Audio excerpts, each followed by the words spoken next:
ఎన్నికల సభలాగా లేదు, ప్రచార సభలాగా విజయ సభలాగా ఉంది. గెలిచిన విజయ సభలాగా అంత ద్వేషిస్తుంది దగ్గర. ఈరోజు కాంగ్రెస్ రెడ్డి గారికి అదేవిధంగా గవర్నమెంట్ వ్యక్తులు సోదరులు అదే శాసనసభ్యులు బాధ్యత మనం ఉన్నదా లేదా? ఉందా? గెలిపిద్దామా? గెలిపిద్దామా? అసలు చేయలేదు. గెలిపిద్దామా? గెలిపిద్దామా?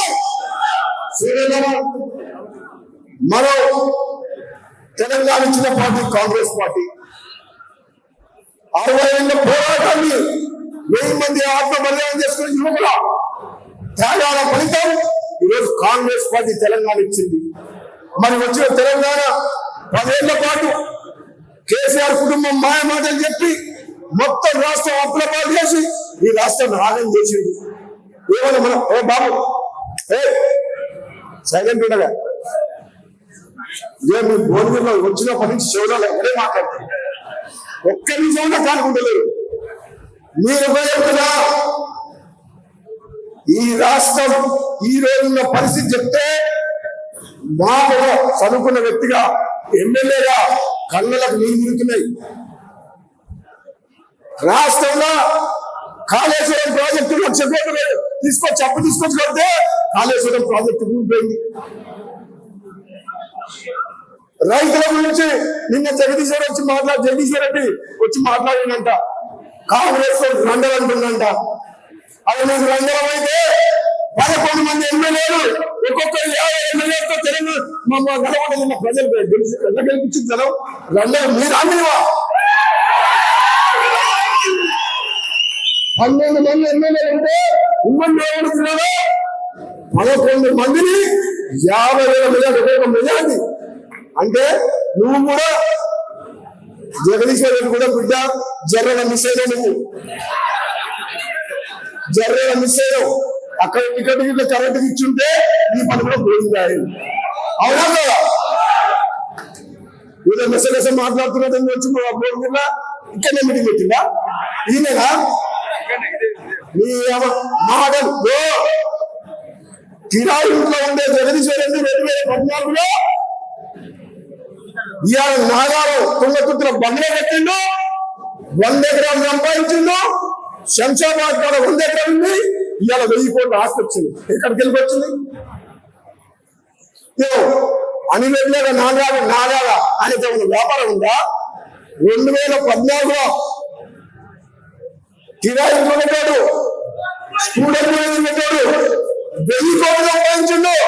బిడ్డ నీవేమో వ్యాపారం పెట్టచ్చు. నేను ఆయన ఆస్తులు అమ్ముకొని రాజకీయాలు తిరుగుతున్నావు. ఆయన రాజకీయాలకు వచ్చి 1000 కోట్లు సంపాదించిండు. నేను చెప్తున్నా కేసీఆర్ కుటుంబంతో పాటు జగదీశ్వర్ రెడ్డి కూడా జైలు పోతే నా పేరు రాజగోపాల్ రెడ్డి గారు. మీకు తెలుసు 3,000 రూపాయలు కలిసి చెప్తున్నా. కేసీఆర్ ని గద్దె దింపడం ఖాయం, టిఆర్ఎస్ పార్టీని బొందబెట్టడం ఖాయం, కేసీఆర్ కుటుంబాన్ని జైలు పంపడం ఖాయం అని చెప్పిన అయిందా గద్దె దింపిన వాళ్ళ కవిత జైలు పోయిందా? వచ్చే బతుకమ్మ కవిత ఇక్కడే రాదు తెలంగాణ ఢిల్లీలో తిహార్ జైల్లో కవిత బతుకమ్మ మాట్లాడు. మునుగోడులో మీ దగ్గర అధికారం ఉందని చెప్పి 100 మంది ఎమ్మెల్యే తీసుకుని వచ్చి పోలీసులు పెట్టి చూడు ఇప్పుడు నేను ఇచ్చినందుకు ఇచ్చినందుకు ఒక్కడే తెలిసిందా? పైల సేకరణ వచ్చి పైసల సేకరణ వచ్చి చౌటి పొల కాడ ఒక ఊళ్ళో 4 కోట్లు ఖర్చు పెట్టినాను. ఇప్పుడు ఉన్నదా? బెంగళూరు ఉన్నదా? బాలకృష్ణ ఉన్నదా? చూసుకుంటే ఉందా? తిరుమతి ఉందా? వచ్చిన ప్రతి ఒక్కరికి ఇచ్చిన ఈ పొట్టి జగదీశ్వర అది కూడా క్యాబినెట్ సెలెక్ట్ పెడితే 100 కోట్లు ఖర్చు పెడితే మా దామోదర్ 5 రూపాయలు ఖర్చు పెట్టకుండా 40 కోట్లు వచ్చింది. అదేదో పెరుపా తుడి బతుకొచ్చాడా? సిగ్గు లేదు, సిగ్గు లేదు. మొత్తం రాష్ట్రాన్ని తెలంగాణ యువకులు వార్త ప్రకారం చేసి మీరు తెలంగాణ చేస్తే తెలంగాణ సెంటిమెంట్ అడ్డం పెట్టుకొని అధికారంలోకి వచ్చి లక్షల కోట్లు దోసుకొని ఈ తెలంగాణ రాష్ట్రాన్ని నాశనం చేసిన చరిత్ర ఈ కేసీఆర్ ని, ఈ జగదీశ్వరుని, ఈ టిఆర్ఎస్ పార్టీని. అవునా? ఈ ఆగలేని తెలంగాణని, అప్పుడప్పుడు తెలంగాణని ఈ పేదలకు అందాగా ఉండాలని చెప్పి తెలంగాణ ప్రజలు పేదల పార్టీ కాంగ్రెస్ పార్టీ తెలంగాణ ఇచ్చిన పార్టీ అని చెప్పి కాంగ్రెస్ పార్టీకి పట్టం పట్టింది. ఇప్పటికైనా సిగ్గు తెచ్చుకొని ఏం తెలుసు? ఎక్కువ మాట్లాడితే రోడ్లు తిరిగి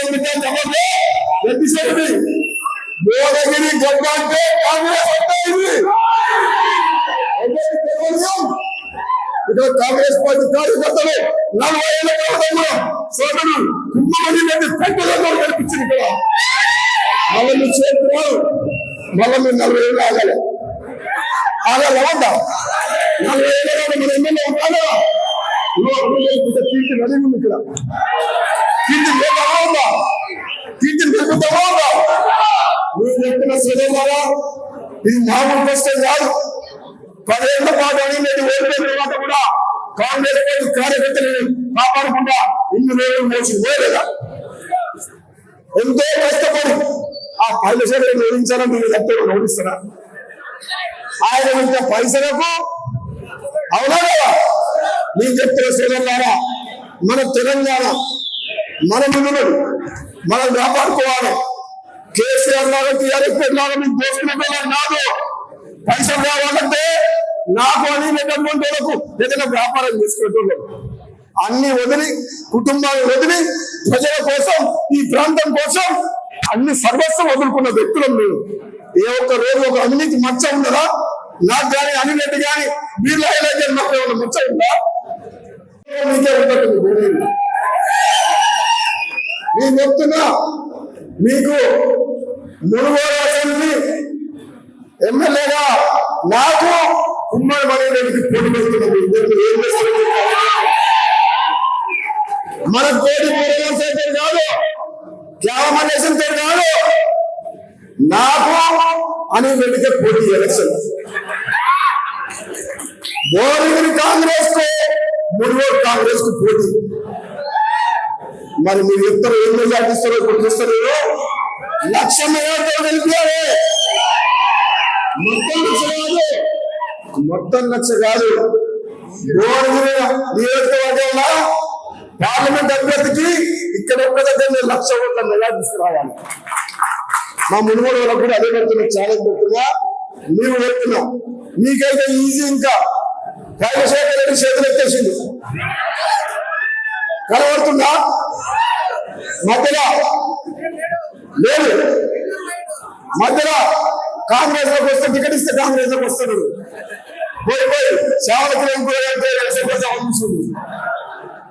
టికెట్ ఇవ్వని చెప్పి వస్తే పార్టీలోకి వస్తే తీసుకుంటాం, కానీ ఎవరు వచ్చినా కాంగ్రెస్ పార్టీ తీసుకుంటాం, కానీ టికెట్ మాత్రం ఇవ్వం. ఎన్నో ఏళ్ల నుంచి కష్టపడుతున్న సోదరుడు యూత్ కాంగ్రెస్ ఎన్ఎస్ఏ నుంచి 20 ఏళ్ళ కష్టపడుతున్న సోదరునికి వచ్చింది టికెట్. అందరూ అనుకున్నారు పేపర్లలో చూసి కోమటిరెడ్డి లక్ష్మి రాజగోపాల్ రెడ్డి భార్య టికెట్ పట్టుబడుతున్నారని చెప్పి తప్పది. మీరు టికెట్ కూడా అప్లై చేయలేదు. చేసావా? కోమటిరెడ్డి లక్ష్మి రాజగోపాల్ రెడ్డి కోమటిరెడ్డి లక్ష్మి నుంచి టికెట్ కూడా అప్లై చేయలేదు. గతంలో నేను మా సోదరుడు వెంకటరెడ్డి చేసిన సేవలను దృష్టిలో పెట్టుకొని భువనగిరి పార్లమెంట్ ప్రజలలో చర్చ వచ్చింది. కోమటిరెడ్డి కుటుంబం బాగుంటుందని చెప్పి అది కాంగ్రెస్ పార్టీ అధిష్టానం చర్చించింది. మొదటి నుంచి కూడా సోదరుడే రైతులో ఉన్నారు. చామలపల్లి కుమార్ రెడ్డి చాలా మంది నా దగ్గర టికెట్ దాకా వచ్చిండ్రు, అడిగిండ్రు మీరైతే బాగుంటది, మీరు వస్తారా, మీ విషయం వస్తామంటే మేము లేవని చెప్పారు పోటీలో. కానీ చర్చ జరిగింది, పేపర్లో వచ్చింది వాస్తవం, ప్రజలు కోరుకునే వాస్తవం, సర్వే చేస్తే వచ్చింది మాత్రం. నేను మాత్రం ఏం చెప్పానంటే, నాకు 20 ఏళ్ల నుంచి పనిచేది. 2009 నేను ఎంపీ వచ్చినప్పుడు ఆనాడే యూత్ కాంగ్రెస్ టికెట్ అడిగింది చామలపల్లి కుమార్ రెడ్డి. అప్పటి నుంచి కష్టపడుతున్నాను. ఈ రోజు అధిష్టానం నన్ను అడిగినా నేను చాలా తిరగగల లేదు లేదు నువ్వు పోవాలి అన్నాను. కోమటిరెడ్డి వెంకటరెడ్డి ఇద్దరు తమ్ముడు సికింద్రాబాద్ పోవాలని చెప్పింది. నేను చెప్పినా భువనగిరి ప్రజలలో హృదయాలలో కొంత స్థాయి ఉంది. నేను ఎంపీగా ఉన్నప్పుడు ప్రభుత్వం సహకరించకపోయిన ఆనాడు కిరణ్ కుమార్ రెడ్డి నా సొంత పైసలతో ఈ గులాబీ కాలువ పురాయిపల్లి కాలువ ధర్మారెడ్డి కాలువ భువనగిరి రైల్వే స్టేషన్ చేపించిన, ఇజ్జత్ పాస్ ఇచ్చిన, ఆలయ రైల్వే స్టేషన్ చేపించిన, జనగాం చేసిన. ఏ ఒక్క రోజు కూడా అన్ని ప్రభుత్వమే చేయాలంటే ఏ కష్టం వచ్చినా ఆపద వచ్చినా సాప వచ్చినా పేదోళ్ళ కళ్ళు చూసేందుకు అవసరమైతే లక్షల రూపాయలు కోట్ల రూపాయలు సొంతంగా ఖర్చు పెట్టే మనస్తత్వం మానవత్వం ఉంటాయి. ఎప్పుడు కూడా మేము పనిచేసేది రాజకీయాల కోసం కాదు, ఓట్ల కోసం కాదు, మానవత్వంతో ఈ పేదలకు అండగా ఉండాలి, కష్టాలు ఉన్న తమ్ముళ్ళకి అండగా ఉండాలి, కార్యకర్తలకు అండగా ఉండాలి అనే లక్ష్యంతో పనిచేస్తున్నాం.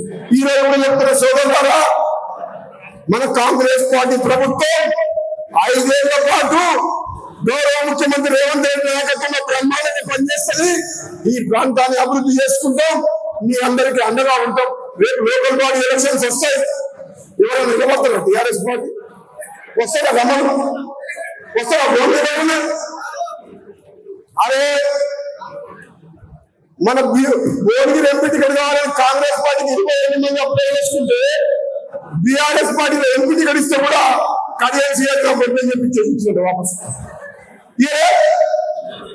బీఆర్ఎస్ పార్టీ టికెట్ ఇస్తామని వద్దంటున్నారు, అదే కాంగ్రెస్ పార్టీ టికెట్ కావాలని నిలబడుతున్నారు.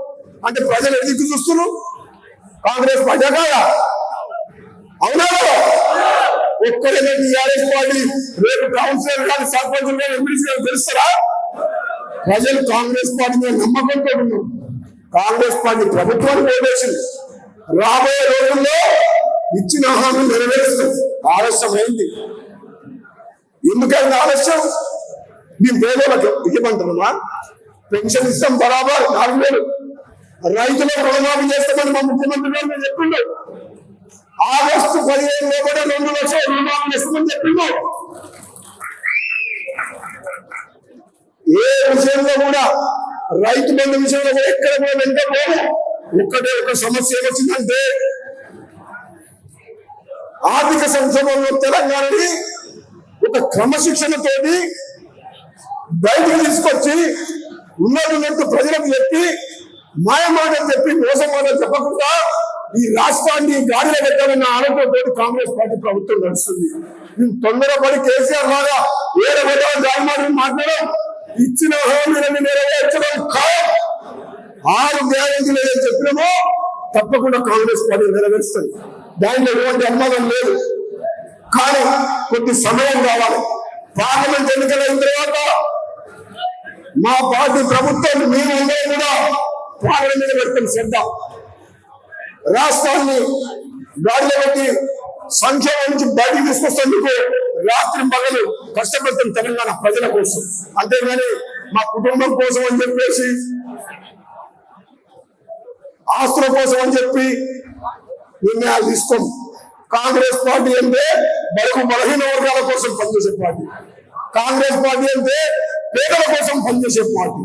కాంగ్రెస్ పార్టీ అంటే తెలంగాణ ఇచ్చిన పార్టీ. కాంగ్రెస్ పార్టీ అంటే ఈ దేశానికి స్వాతంత్రం తీసుకొచ్చిన పార్టీ.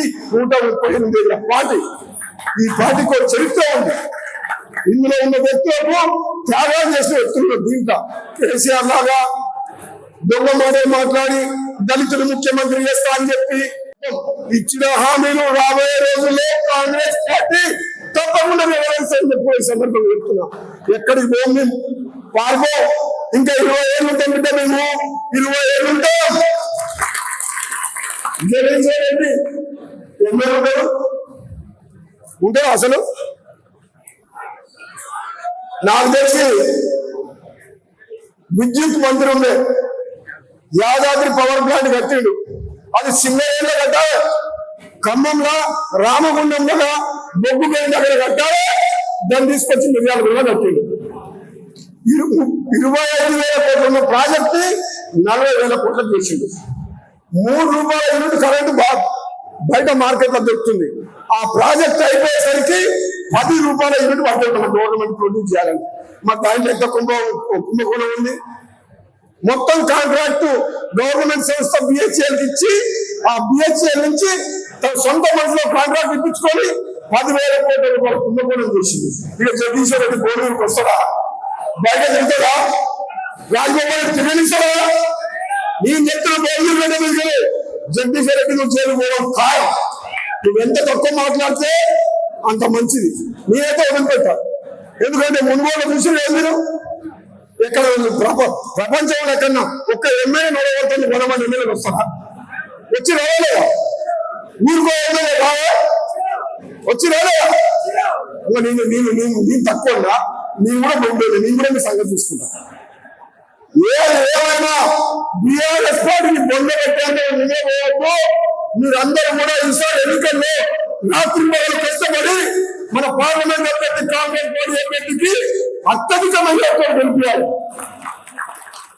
మీకు ఎమ్మెల్యే ఉండు, ఎంపీ ఉంటాడు, రాజగోపాల్ రెడ్డి ఉన్నాడు, ఐరన్న ఉన్నాడు, సోదరుడు వెంకటరెడ్డి ఉన్నాడు. ఎప్పుడు ఏ కష్టం వచ్చినా మాకు ఒక 1 గంట సేపు చౌటుప్పటి నుంచి పోనీ రాదా? మీరు రమ్మంటే ఏ కష్టం వచ్చినా, ఆపద వచ్చినా, సాప వచ్చినా మేము అందరం ఒక టీం లాగా పనిచేస్తాం. మా టీం మంచిగా ఉండాలి. ఆ టీఆర్ఎస్ అంటే అలీబాబా బెంగళూరు, అలీబాబా నమ్మకం ఎట్లుండో అట్లుండే. మీరు మీకోసం పనిచేస్తాం, నిజాయితీగా పనిచేస్తాం, అవసరమైతే ప్రాణాలు అర్పిస్తాం, కానీ కార్యకర్తలు కాపాడుకుంటాం. మీరు ఎమ్మెల్యే గెలిపించుకొని ఒక గొప్ప చారిత్రాత్మక తీర్పించిన కాంగ్రెస్ పార్టీ కార్యకర్తలు కాబట్టి మీ రుణం మర్చిపోయాం, మీ రుణం తీర్చుకోండి. బతుకున్నంత కాలం మీకు రుణపడి ఉంటే వేదిక గడ్డ మీద కాంగ్రెస్ పార్టీ జెండా ఎగిరిందే నాకు అర్థమైంది. అనిల్ రెడ్డి కూడా ఇంట్లో కూర్చునే మంచి కాదు. తప్పకుండా ఆయనకున్న తెలివితేటలతో, ఆయనకున్న ధైర్యం, ఆయనకున్న బలంతో తప్పకుండా ఈ ప్రాంతం అభివృద్ధి చెందడం నమ్మకం ఉంది. మీరందరూ కూడా కాంగ్రెస్ పార్టీ అభ్యర్థులు నామినేషన్ నాడు మాత్రం దూరంగా ఎంతమంది సాయంత్రం 4 గంటలకు కనీసం 350 మంది రావాలని చెప్పి రేవంత్ రెడ్డి గారు, రెడ్డి గారు వస్తున్నారు. నామినేషన్ బీజేపీ మైండ్ ప్లాన్ చేయబోతున్నారు. నేను చెప్తున్నా, ఆ రోజు గెలుపు ఖాయం కావాలని తెలియజేస్తూ జై కాంగ్రెస్, జై కాంగ్రెస్, చెయ్యి గుర్తుదే.